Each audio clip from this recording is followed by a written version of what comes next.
আর জুমার দিন আসরের নামাজের পরে দোয়া কবুল হওয়ার সময় 21 বার কেউ যদি এই ছোট্ট দোয়াটি পড়তে পারে, আল্লাহর কাছে যা চাইবে আল্লাহ ওই গোলামটাকে তাই দান করবে। শুক্রবার জুমার দিন আসরের পরে দোয়া কবুল হয়, ওই সময় কেউ যদি পড়ে আল্লাহুম্মা সাল্লি আলা মুহাম্মাদিন সাল্লাল্লাহু আলাইহি ওয়াসাল্লাম, আল্লাহুম্মা সাল্লি আলা মুহাম্মাদিন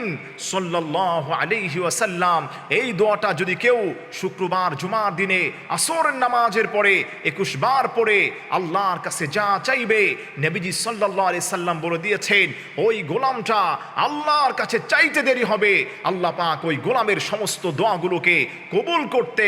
1 সেকেন্ডও দেরি করবেন না।